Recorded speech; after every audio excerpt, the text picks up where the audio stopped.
2 Chronicles, chapter 30.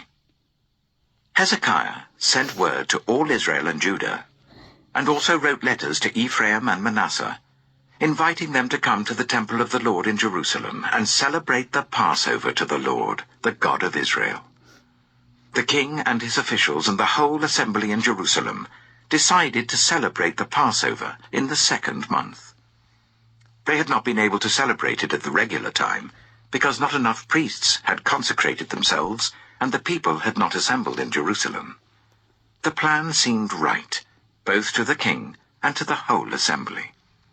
They decided to send a proclamation throughout Israel, from Beersheba to Dan, calling the people to come to Jerusalem and celebrate the Passover to the Lord, the God of Israel. It had not been celebrated in large numbers according to what was written. At the king's command, couriers went throughout Israel and Judah with letters from the king and from his officials, which read, "People of Israel, return to the Lord, the God of Abraham, Isaac, and Israel, that he may return to you who are left, who have escaped from the hand of the kings of Assyria. Do not be like your parents and your fellow Israelites, who were unfaithful to the Lord, the God of their ancestors, so that he made them an object of horror, as you see. Do not be stiff-necked as your ancestors were. Submit to the Lord. Come to his sanctuary, which he has consecrated forever. Serve the Lord your God, so that his fierce anger will turn away from you. If you return to the Lord, then your fellow Israelites and your children will be shown compassion by their captors, and will return to this land. For the Lord your God is gracious and compassionate. He will not turn his face from you if you return to him." The couriers went from town to town in Ephraim and Manasseh, as far as Zebulun, but people scorned and ridiculed them. Nevertheless, some from Asher, Manasseh, and Zebulun humbled themselves and went to Jerusalem. Also in Judah the hand of God was on the people to give them unity of mind, to carry out what the king and his officials had ordered, following the word of the Lord. A very large crowd of people assembled in Jerusalem to celebrate the festival of unleavened bread in the 2nd month. They removed the altars in Jerusalem and cleared away the incense altars and threw them into the Kidron Valley. They slaughtered the Passover lamb on the 14th day of the 2nd month. The priests and the Levites were ashamed and consecrated themselves and brought burnt offerings to the temple of the Lord. Then they took up their usual positions, as prescribed in the law of Moses, the man of God. The priests splashed against the altar the blood handed to them by the Levites. Since many in the crowd had not consecrated themselves, the Levites had to kill the Passover lambs for all those who were not ceremonially clean, and could not consecrate their lambs to the Lord. Although most of the many people who came from Ephraim, Manasseh, Issachar, and Zebulun had not purified themselves, yet they ate the Passover contrary to what was written. But Hezekiah prayed for them, saying, "May the Lord who is good pardon everyone who sets their heart on seeking God, the Lord, the God of their ancestors, even if they are not clean according to the rules of the sanctuary." And the Lord heard Hezekiah and healed the people. The Israelites, who were present in Jerusalem, celebrated the festival of unleavened bread for 7 days with great rejoicing, while the Levites and priests praised the Lord every day with resounding instruments dedicated to the Lord. Hezekiah spoke encouragingly to all the Levites, who showed good understanding of the service of the Lord. For the 7 days they ate their assigned portion and offered fellowship offerings and praised the Lord, the God of their ancestors. The whole assembly then agreed to celebrate the festival 7 more days, so for another 7 days they celebrated joyfully. Hezekiah, king of Judah, provided 1,000 bulls and 7,000 sheep and goats for the assembly, and the officials provided them with 1,000 bulls and 10,000 sheep and goats. A great number of priests consecrated themselves. The entire assembly of Judah rejoiced, along with the priests and Levites, and all who had assembled from Israel, including the foreigners who had come from Israel, and also those who resided in Judah. There was great joy in Jerusalem, For since the days of Solomon son of David, king of Israel, there had been nothing like this in Jerusalem. The priests and the Levites stood to bless the people, and God heard them, for their prayer reached heaven, his holy dwelling place. 2 Chronicles chapter 31. When all this had ended, the Israelites who were there went to the towns of Judah, smashed the sacred stones and cut down the Asherah poles. They destroyed the high places and the altars throughout Judah and Benjamin, and in Ephraim and Manasseh. After they had destroyed them all, the Israelites returned to their own towns and to their own property. Hezekiah assigned the priests and Levites to divisions, each of them according to their duties as priests or Levites, to offer burnt offerings and fellowship offerings, to minister, to give thanks and to sing praises at the gates of the Lord's dwelling. The king contributed from his own possessions for the morning and evening burnt offerings, and for the burnt offerings on the Sabbaths, at the new moons, and at the appointed festivals, as written in the law of the Lord. He ordered the people living in Jerusalem to give the portion due to the priests and Levites, so that they could devote themselves to the law of the Lord. As soon as the order went out, the Israelites generously gave the first fruits of their grain, new wine, olive oil and honey, and all that the fields produced. They brought a great amount, a tithe of everything. The people of Israel and Judah who lived in the towns of Judah also brought a tithe of their herds and flocks, and a tithe of the holy things dedicated to the Lord their God, and they piled them in heaps. They began doing this in the 3rd month, and finished in the 7th month. When Hezekiah and his officials came and saw the heaps, they praised the Lord and blessed his people Israel. Hezekiah asked the priests and Levites about the heaps, and Azariah the chief priest, from the family of Zadok, answered, "Since the people began to bring their contributions to the temple of the Lord, we have had enough to eat and plenty to spare, because the Lord has blessed his people, and this great amount is left over." Hezekiah gave orders to prepare storerooms in the temple of the Lord, and this was done. Then they faithfully brought in the contributions, tithes, and dedicated gifts. Conaniah, a Levite, was the overseer in charge of these things, and his brother Shimei was next in rank. Jehiel, Azaziah, Nahath, Asahel, Jerimoth, Jozabad, Eliel, Ishmachiah, Mahath, and Benaiah were assistants of Conaniah and Shimei his brother. All these served by appointment of King Hezekiah and Azariah the official in charge of the temple of God. Koreh, son of Imnah the Levite, keeper of the east gate, was in charge of the free will offerings given to God, distributing the contributions made to the Lord and also the consecrated gifts. Eden, Meniamin, Jeshua, Shemaiah, Amariah, and Shechaniah assisted him faithfully in the towns of the priests, distributing to their fellow priests according to their divisions, old and young alike. In addition, they distributed to the males 3 years old or more, whose names were in the genealogical records, all who would enter the temple of the Lord to perform the daily duties of their various tasks according to their responsibilities and their divisions. And they distributed to the priests enrolled by their families in the genealogical records, and likewise to the Levites 20 years old or more, according to their responsibilities and their divisions. They included all the little ones, the wives, and the sons and daughters of the whole community listed in these genealogical records, for they were faithful in consecrating themselves.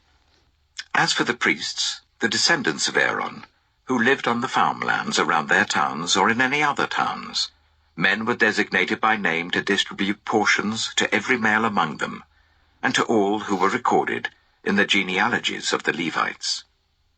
This is what Hezekiah did throughout Judah, doing what was good and right and faithful before the Lord his God. In everything that he undertook in the service of God's temple, and in obedience to the law and the commands, he sought his God and worked wholeheartedly, and so he prospered.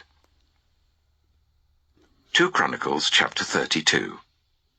After all that Hezekiah had so faithfully done, Sennacherib, king of Assyria, came and invaded Judah. He laid siege to the fortified cities, thinking to conquer them for himself. When Hezekiah saw that Sennacherib had come, and that he intended to wage war against Jerusalem, he consulted with his officials and military staff about blocking off the water from the springs outside the city, and they helped him. They gathered a large group of people who blocked all the springs and the stream that flowed through the land. "Why should the kings of Assyria come and find plenty of water?" they said. Then he worked hard, repairing all the broken sections of the wall and building towers on it. He built another wall outside that one, and reinforced the terraces of the city of David. He also made large numbers of weapons and shields. He appointed military officers over the people, and assembled them before him in the square of the city gate, and encouraged them with these words: "Be strong and courageous. Do not be afraid or discouraged, because of the king of Assyria and the vast army with him, for there is a greater power with us than with him. With him is only the arm of flesh, but with us is the Lord our God to help us and to fight our battles." And the people gained confidence from what Hezekiah, the king of Judah, said. Later, when Sennacherib, king of Assyria, and all his forces were laying siege to Lachish, he sent officers to Jerusalem with this message for Hezekiah, king of Judah, and for all the people of Judah who were there. "This is what Sennacherib, king of Assyria, says. On what are you basing your confidence that you remain in Jerusalem under siege? When Hezekiah says, 'The Lord our God will save us from the hand of the king of Assyria,' he is misleading you to let you die of hunger and thirst. Did not Hezekiah himself remove this God's high places and altars, saying to Judah and Jerusalem, 'You must worship before one altar and burn sacrifices on it'? Do you not know what I and my predecessors have done to all the peoples of the other lands? Were the gods of those nations ever able to deliver their land from my hand? Who of all the gods of these nations that my predecessors destroyed has been able to save his people from me? How then can your God deliver you from my hand? Now do not let Hezekiah deceive you and mislead you like this.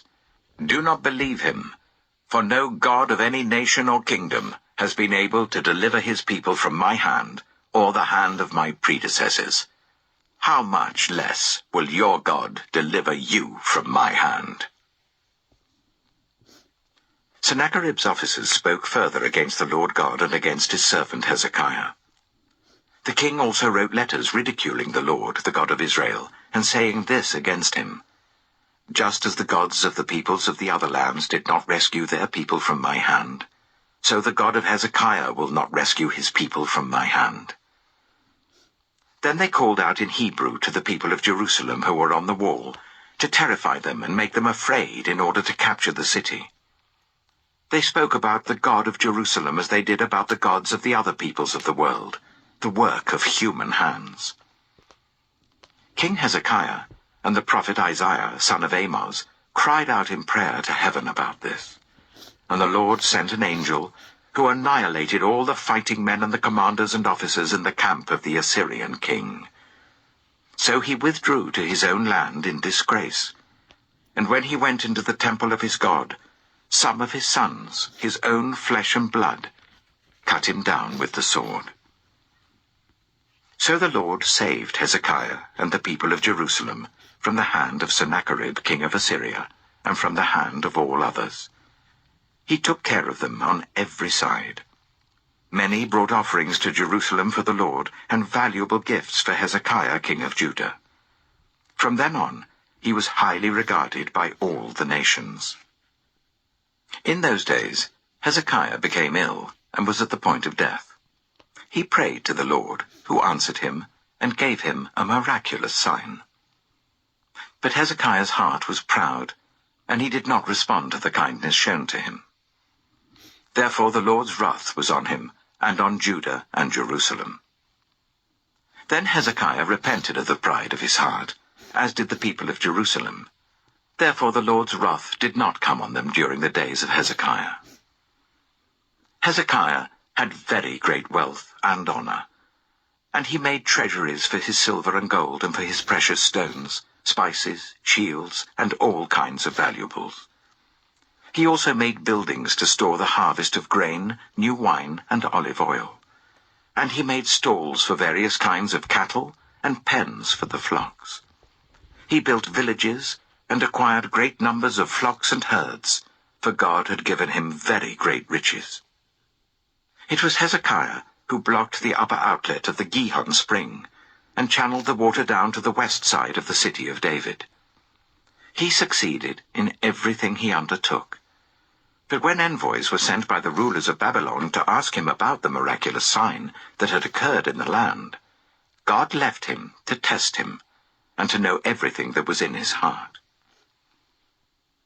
The other events of Hezekiah's reign, and his acts of devotion, are written in the vision of the prophet Isaiah, son of Amoz, in the book of the kings of Judah and Israel. Hezekiah rested with his ancestors, and was buried on the hill where the tombs of David's descendants are. All Judah and the people of Jerusalem honored him when he died, and Manasseh, his son, succeeded him as king. 2 Chronicles, chapter 33. Manasseh was 12 years old when he became king, and he reigned in Jerusalem for 55 years. He did evil in the eyes of the Lord, following the detestable practices of the nations the Lord had driven out before the Israelites. He rebuilt the high places his father Hezekiah had demolished. He also erected altars to the Baals and made Asherah poles. He bowed down to all the starry hosts and worshipped them. He built altars in the temple of the Lord, of which the Lord had said, "My name will remain in Jerusalem forever." In both courts of the temple of the Lord, he built altars to all the starry hosts. He sacrificed his children in the fire in the valley of Ben Hinnom, practiced divination and witchcraft, sought omens, and consulted mediums and spiritists. He did much evil in the eyes of the Lord, arousing his anger. He took the image he had made and put it in God's temple, of which God had said to David and to his son Solomon, "In this temple and in Jerusalem, which I have chosen out of all the tribes of Israel, I will put my name forever. I will not again make the feet of the Israelites leave the land I assigned to your ancestors, if only they will be careful to do everything that I commanded them concerning all the laws, decrees, and regulations given through Moses." But Manasseh led Judah and the people of Jerusalem astray, so that they did more evil than the nations the Lord had destroyed before the Israelites. The Lord spoke to Manasseh and his people, but they paid no attention. So the Lord brought against them the army commanders of the king of Assyria, who took Manasseh prisoner, put a hook in his nose, bound him with bronze shackles, and took him to Babylon. In his distress, he sought the favor of the Lord his God, and humbled himself greatly before the God of his ancestors. And when he prayed to him, the Lord was moved by his entreaty, and listened to his plea. So he brought him back to Jerusalem and to his kingdom. Then Manasseh knew that the Lord is God. Afterwards, he rebuilt the outer wall of the city of David, west of the Gihon spring in the valley, as far as the entrance of the fish gate and encircling the hill of Ophel. He also made it much higher. He stationed military commanders in all the fortified cities in Judah. He got rid of the foreign gods, and removed the image from the temple of the Lord, as well as all the altars he had built on the temple hill and in Jerusalem. And he threw them out of the city. Then he restored the altar of the Lord, and sacrificed fellowship offerings and thank offerings on it, and told Judah to serve the Lord, the God of Israel. The people, however, continued to sacrifice at the high places, but only to the Lord their God. The other events of Manasseh's reign, including his prayer to his God and the words the seers spoke to him in the name of the Lord, the God of Israel, are written in the annals of the kings of Israel. His prayer, and how God was moved by his entreaty, as well as all his sins and unfaithfulness, and the sites where he built high places and set up Asherah poles and idols before he humbled himself, All these are written in the records of the seers. Manasseh rested with his ancestors and was buried in his palace, and Amon, his son, succeeded him as king. Amon was 22 years old when he became king, and he reigned in Jerusalem for 2 years. He did evil in the eyes of the Lord, as his father Manasseh had done. Amon worshipped and offered sacrifices to all the idols Manasseh had made. But unlike his father Manasseh, he did not humble himself before the Lord. Amon increased his guilt. Amon's officials conspired against him and assassinated him in his palace. Then the people of the land killed all who had plotted against King Amon, and they made Josiah, his son, king in his place. 2 Chronicles, chapter 34. Josiah was 8 years old when he became king, and he reigned in Jerusalem for 31 years. He did what was right in the eyes of the Lord, and followed the ways of his father David, not turning aside to the right or to the left. In the 8th year of his reign, while he was still young, he began to seek the God of his father David. In his 12th year, he began to purge Judah and Jerusalem of high places, Asherah poles, and idols. Under his direction, the altars of the Baals were torn down. He cut to pieces the incense altars that were above them, and smashed the Asherah poles and the idols. These he broke to pieces, and scattered over the graves of those who had sacrificed to them. He burned the bones of the priests on their altars, and so he purged Judah and Jerusalem. In the towns of Manasseh, Ephraim, and Simeon, as far as Naphtali, and in the ruins around them, he tore down the altars and the Asherah poles, and crushed the idols to powder, and cut to pieces all the incense altars throughout Israel. Then he went back to Jerusalem. In the 18th year of Josiah's reign, to purify the land and the temple, he sent Shaphan, son of Azaliah, and Maaseiah, the ruler of the city, with Joah, son of Joahaz, the recorder, to repair the temple of the Lord his God. They went to Hilkiah, the high priest, and gave him the money that had been brought into the temple of God, which the Levites who were the gatekeepers had collected from the people of Manasseh, Ephraim, and the entire remnant of Israel, and from all the people of Judah and Benjamin, and the inhabitants of Jerusalem. Then they entrusted it to the men appointed to supervise the work on the Lord's temple. These men paid the workers who repaired and restored the temple. They also gave money to the carpenters and builders to purchase dressed stone, and timber for joists and beams for the buildings that the kings of Judah had allowed to fall into ruin. The workers labored faithfully. Over them to direct them were Jahath and Obadiah, Levites descended from Merari, and Zechariah and Meshullam, descended from Kohath. The Levites, all who were skilled in playing musical instruments, had charge of the laborers and supervised all the workers from job to job. Some of the Levites were secretaries, scribes, and gatekeepers. While they were bringing out the money that had been taken into the temple of the Lord, Hilkiah the priest found the book of the law of the Lord that had been given through Moses.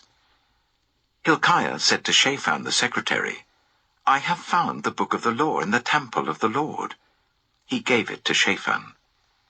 Then Shaphan took the book to the king and reported to him, "Your officials are doing everything that has been committed to them.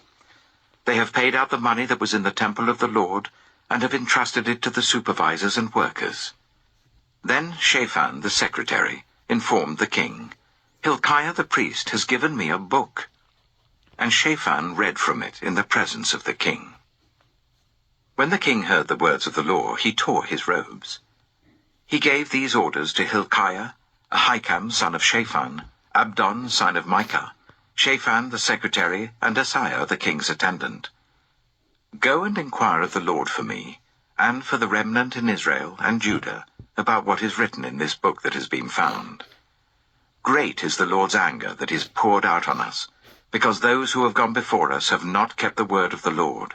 They have not acted in accordance with all that is written in this book." Hilkiah, and those the king had sent with him, went to speak to the prophet Huldah, who was the wife of Shallum, son of Tokath, the son of Hazra, keeper of the wardrobe. She lived in Jerusalem, in the new quarter. She said to them, "This is what the Lord, the God of Israel, says. Tell the man who sent you to me, this is what the Lord says.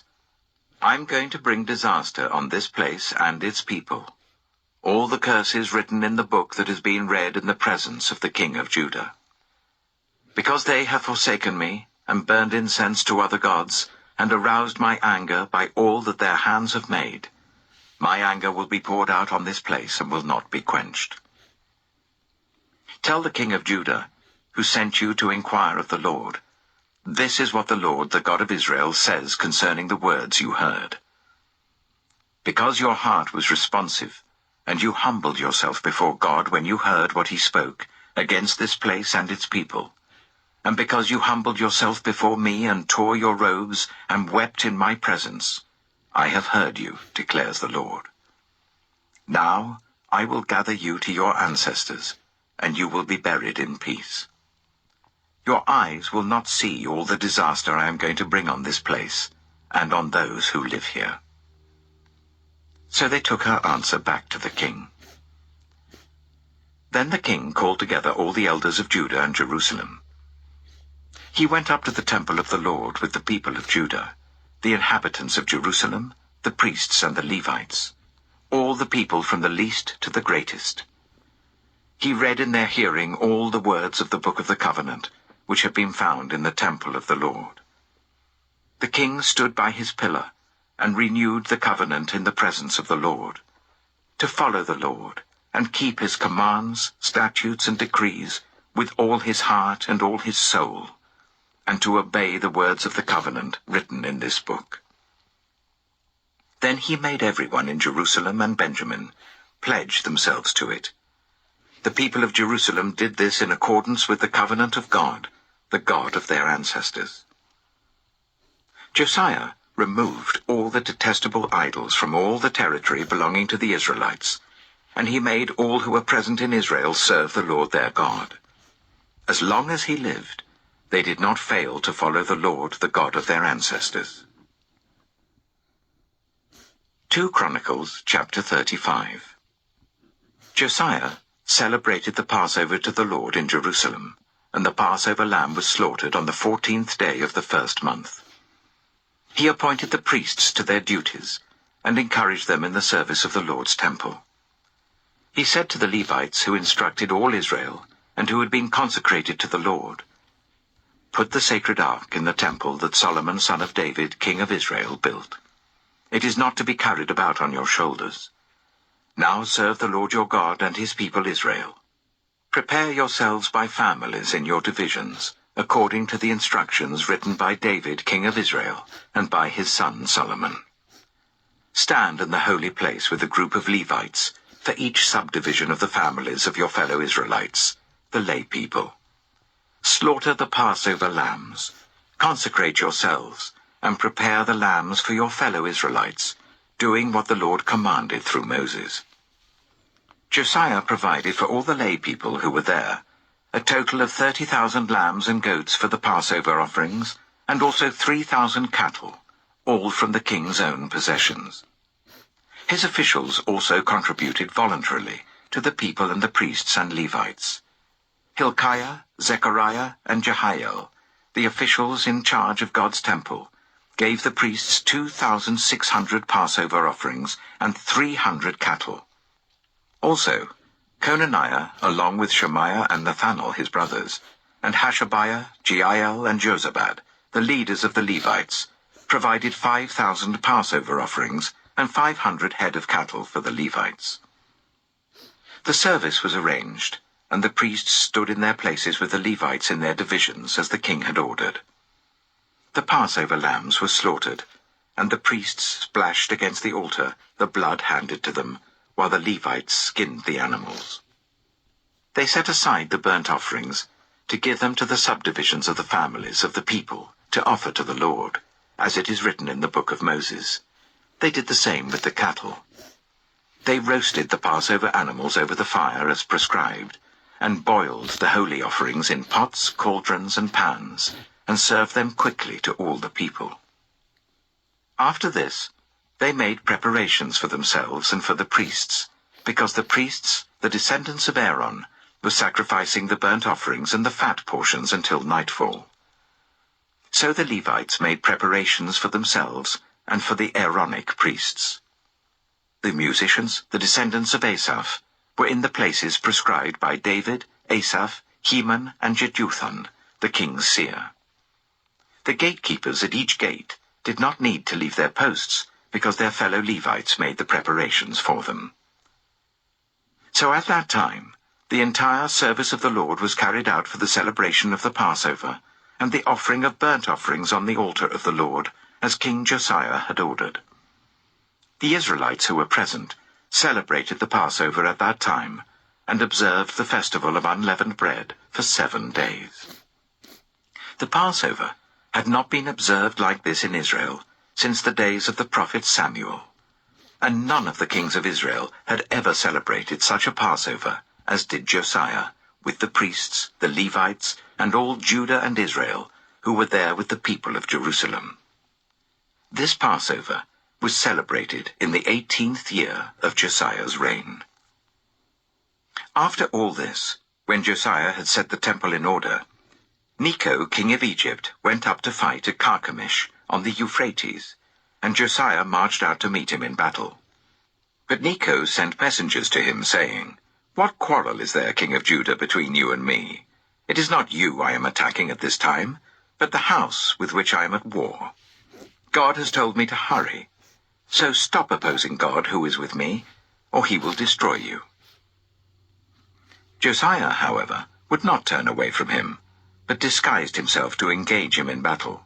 He would not listen to what Necho had said at God's command, but went to fight him on the plain of Megiddo. Archers shot King Josiah, and he told his officers, "Take me away, I am badly wounded." So they took him out of his chariot, put him in his other chariot, and brought him to Jerusalem, where he died. He was buried in the tombs of his ancestors, and all Judah and Jerusalem mourned for him. Jeremiah composed laments for Josiah, and to this day all the male and female singers commemorate Josiah in the laments. These became a tradition in Israel, and are written in the laments. The other events of Josiah's reign, and his acts of devotion in accordance with what is written in the law of the Lord, all the events from beginning to end, are written in the book of the kings of Israel and Judah. 2 Chronicles chapter 36. And the people of the land took Jehoahaz son of Josiah, and made him king in Jerusalem in place of his father. Jehoahaz was 23 years old when he became king, and he reigned in Jerusalem for 3 months. The king of Egypt dethroned him in Jerusalem, and imposed on Judah a levy of 100 talents of silver and a talent of gold. The king of Egypt made Eliakim, a brother of Jehoahaz, king over Judah and Jerusalem, and changed Eliakim's name to Jehoiakim. But Necho took Eliakim's brother Jehoahaz and carried him off to Egypt. Jehoiakim was 25 years old when he became king, and he reigned in Jerusalem for 11 years. He did evil in the eyes of the Lord his God. Nebuchadnezzar, king of Babylon, attacked him, and bound him with bronze shackles to take him to Babylon.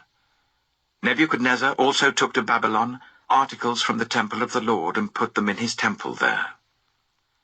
The other events of Jehoiakim's reign, the detestable things he did, and all that was found against him, are written in the book of the kings of Israel and Judah, and Jehoiachin, his son, succeeded him as king. Jehoiachin was 18 years old when he became king, and he reigned in Jerusalem for 3 months and 10 days. He did evil in the eyes of the Lord. In the spring, King Nebuchadnezzar sent for him, and brought him to Babylon, together with articles of value from the temple of the Lord. And he made Jehoiachin's uncle Zedekiah king over Judah and Jerusalem. Zedekiah was 21 years old when he became king, and he reigned in Jerusalem for 11 years. He did evil in the eyes of the Lord his God, and did not humble himself before Jeremiah the prophet, who spoke the word of the Lord. He also rebelled against King Nebuchadnezzar, who had made him take an oath in God's name. He became stiff-necked and hardened his heart, and would not turn to the Lord, the God of Israel. Furthermore, all the leaders of the priests and the people became more and more unfaithful, following all the detestable practices of the nations and defiling the temple of the Lord, which he had consecrated in Jerusalem. The Lord, the God of their ancestors, sent word to them through his messengers again and again, because he had pity on his people and on his dwelling place. But they mocked God's messengers, despised his words, and scoffed at his prophets until the wrath of the Lord was aroused against his people, and there was no remedy. He brought up against them the king of the Babylonians, who killed their young men with the sword in the sanctuary, and did not spare young men or young women, the elderly or the infirm. God gave them all into the hands of Nebuchadnezzar. He carried to Babylon all the articles from the temple of God, both large and small, and the treasures of the Lord's temple, and the treasures of the king and his officials. They set fire to God's temple, and broke down the wall of Jerusalem. They burned all the palaces, and destroyed everything of value there. He carried into exile to Babylon the remnant, who escaped from the sword, and they became servants to him and his successors, until the kingdom of Persia came to power. The land enjoyed its Sabbath rests. All the time of its desolation it rested, until the 70 years were completed in fulfillment of the word of the Lord spoken by Jeremiah. In the first year of Cyrus, king of Persia, in order to fulfill the word of the Lord spoken by Jeremiah, the Lord moved the heart of Cyrus, king of Persia, to make a proclamation throughout his realm, and also to put it in writing. This is what Cyrus, king of Persia, says. The Lord, the God of heaven, has given me all the kingdoms of the earth, and he has appointed me to build a temple for him at Jerusalem in Judah. Any of his people among you may go up, and may the Lord their God be with them.